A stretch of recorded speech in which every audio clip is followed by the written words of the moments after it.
On Monday, Trump releases FBI surveillance records on Martin Luther King Jr., despite his family's opposition. The records contain more than 240,000 pages of FBI records that had been sealed since 1977.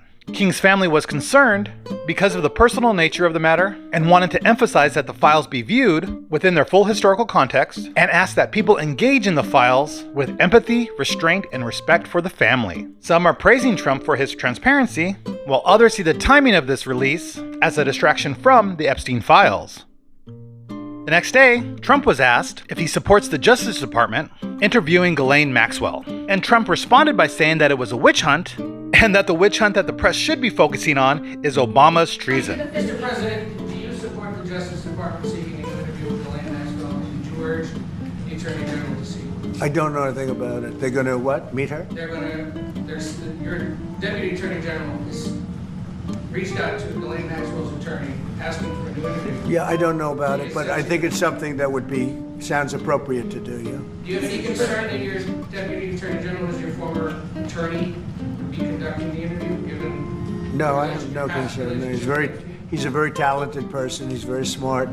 I didn't know that they were going to do it. I don't really follow that too much. It's sort of a witch hunt, just a continuation of the witch hunt. The witch hunt that you should be talking about is they caught President Obama absolutely cold, Tulsi Gabbard.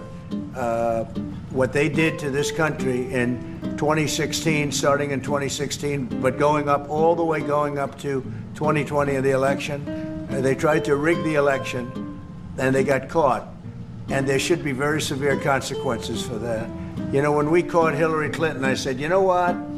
Let's not go too far here. It's the ex-wife of a president, and I thought it was sort of terrible. And I let her off the hook, and I'm very happy I did. But it's time to start, after what they did to me, and whether it's right or wrong, it's time to go after people.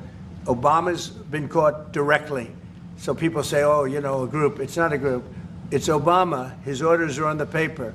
The papers are signed. The papers came right out of their office. They sent everything to be highly classified. Well, the highly classified's been released. And what they did in 2016 and in 2020 is very criminal. It's criminal at the highest level. So that's really the things you should be talking about. I know nothing about the other, but I think it's appropriate that they do go. Then on Wednesday, Tulsi Gabbard doubled down on Trump's comments from the previous day at a press briefing to vaguely outline her case against Obama's treason. The implications of this are far-reaching and have to do with the integrity of our democratic republic. It has to do with an outgoing president taking action to manufacture intelligence to undermine and usurp the will of the American people in that election and launch what would be a years-long coup against the incoming President of the United States, Donald Trump. Thank you. The next day, Trump and Jerome Powell have a disagreement over the cost of the Federal Reserve building's renovations. Critics say that Trump might be trying to inflate the cost of the project to help manufacture a cause to fire Powell. Jeremy, come on over. And we're just taking a look at what's happening. You know, it's a tough construction job. They're building basements where they didn't exist or expanding them, and a lot of very expensive work. There's no question about it. And Tim has been with me for a long time, and you're in charge of the committee. Indeed. One of the reasons why we wanted to see it was the overruns of the expenses. We wanted to figure out why. Yeah. So we're taking a look, and it looks like it's about 3.1 billion. It went up a little bit, or a lot. So the 2.7 is now 3.1. I'm not aware of that. Yeah, it just came out. Yeah, I haven't heard that from anybody at the Fed. Yeah, it just came out. Our notes had it about 3.1 as well. 3.1. 3.2. This came from us? Yes. I don't know who does that. You're including the Martin renovation. You just added. That's our entire capital. Yeah, you just added in a third building. Is what that is. That's a third building, Well, including no, the but Martin building. it's a building that's being built. No, it was built 5 years ago. We finished Martin 5 years ago. It's part of the overall work. But it's So, not new. So we're going to take a look. Then on Friday, we learned that South Park creator Trey Parker gave a sarcastic apology to Trump after their season premiere of the show 2 days earlier. Guys, Did you anticipate the reaction today? Have you been following it? What do you make of it? We're terribly sorry.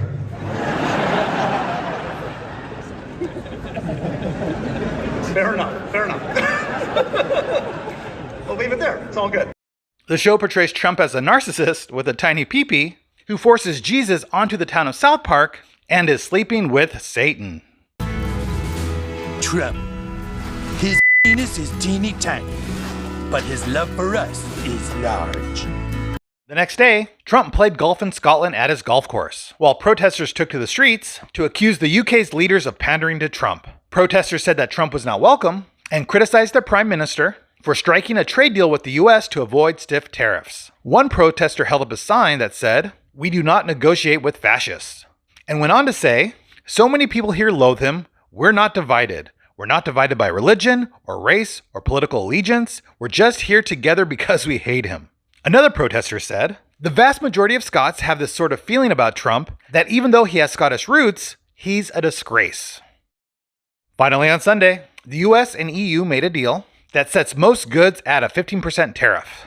Trump said, "It was a very interesting negotiation. I think it's going to be great for both parties." Ursula, the European Commission chief, said, "The deal will bring stability and predictability, which is very important for business." Critics say that even though the deal erases the threat of a 30% tariff that Trump had threatened earlier, the 15% tariff is still much higher than the average tariff before Trump came into office, which was around 1%. These tariffs or taxes will either be absorbed by importers or the American consumer.